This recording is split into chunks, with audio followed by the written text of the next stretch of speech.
to not punt in a college football game, I don't care if who you're playing against, that is asinine. That is off the charts. And there is something to be learned or said for that. You cannot just discredit it because it was a weak opponent.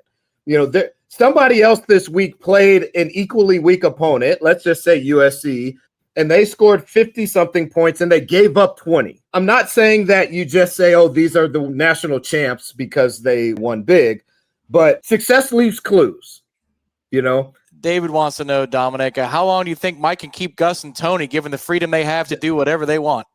Listen, Gus, I'm not worried about Gus. Tony, I said it the second he got the job.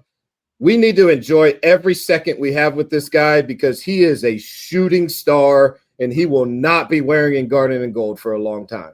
So let's enjoy this year. Tony White is going to be a head coach or a NFL D coordinator here in the very near future.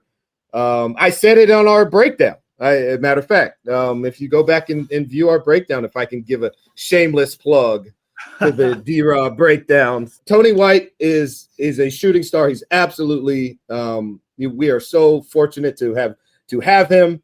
And if we can keep him till next year, I think that would probably be a surprise to me. I think by this December, we'll be saying goodbye to him, or hopefully we'll be having our farewell tour in the playoffs and into the bowl season and into the national championship in Miami. The thing with Gus, D-Rob, it seems like, well, first of all, he's been at the highest level. It's not like he's trying to prove himself as a head coach or get a head coaching job. And I think he seems to be geeking out over this. Like he seems to be like, I think this has rejuvenated him. Do you get that sense? Oh, absolutely. The second that Gus, they named Gus, which again, I'll say this is the future of college football, is these incredibly sharp, bright coaches, Chip Kelly's of the world, taking coordinator jobs because they don't want to do the head coach, lifting, which absolutely sucks. And I totally understand. Coaching ball is what these guys do. These guys are great tacticians. They love X's and O's. And there's a part of being a head coach that separates you from that. And seeing him return to that. And I text Tom this, Gus is just playing the old hits.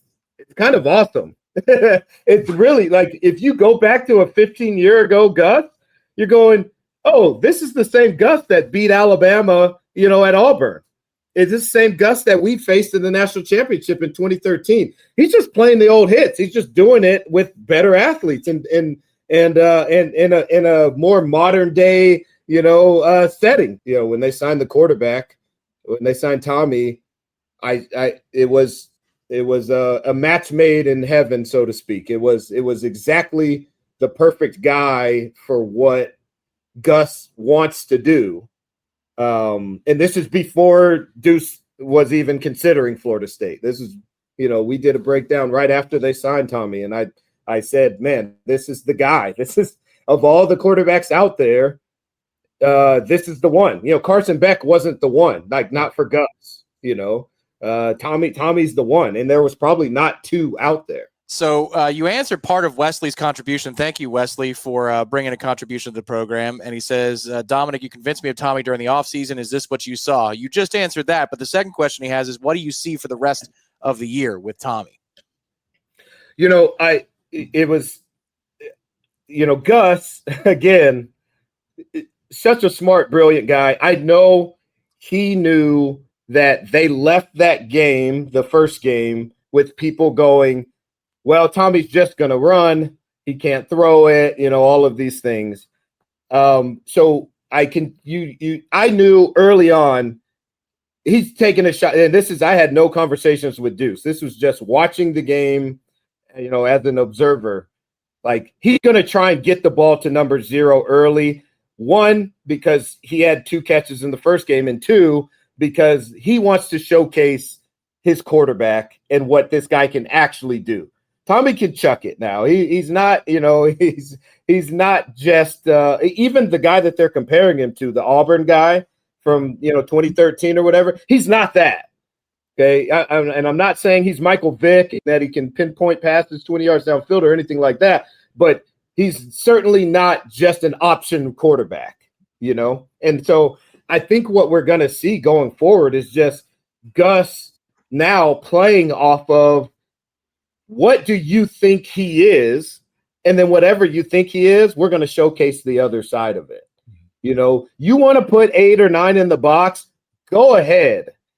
There is a guy out there that's going to give you a lot of headaches if you put 8 or 9 guys and let him play one-on-one football. And then when you don't let him play one-on-one football, now you're going to have a problem, because not only am I going to be creative in the run game, but I've got an extra hat because my quarterback is one of the best athletes on the field also. So I think that's what we're going to see, is just this mixture of whenever you think you have Gus hacked, he's going to turn. Whenever you think he's going to zig, he's going to zag.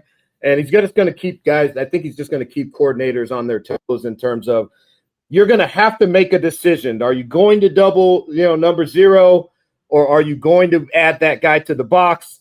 And the second you add him to the box, I got a quarterback that can spin it, and I got a guy who's bigger and faster than the guys you have guarding him. And that's going to be a big, big problem for you. Average Man says, speed question. Roughly what's Deuce's 40 time? 4.47. I wouldn't hesitate to say that either if that was the answer. Yeah. Yeah. 6'6", 220. He's tipping 21 miles per hour. He's getting close. Dude, I'll tell you what, man, on that fly, it was funny because on the I was not expecting them to throw deep on the first deep shot, the 82-yarder. And so I was looking more at the line of scrimmage, and then I see him, get behind the secondary, and Tommy hits him, and it's a touchdown. And I asked Corey, I was like, was that a double move? Like, I was curious how he got so freaking open. And it's like, oh no, he just ran by those dudes like they were standing still. Yeah. He was flying. Yeah, the thing is, it'll never really look fast because he's 6'6". Nobody is 6'6" that moves that fast. So when you see it, it doesn't look fast. The only thing is that he's going by. All of his film, you're just like, oh, he's separating, but it never looks fast because it's so long. His legs are just forever, but yeah, man, he was there. One of the websites, Real Analytics, put a thing out today. They said that was 20.3 on that play, which is moving in game. That is moving. I don't know that that's accurate. Deuce will have an actual number. He'll tell me what it was. If it was 20, he'll tell me it was 20.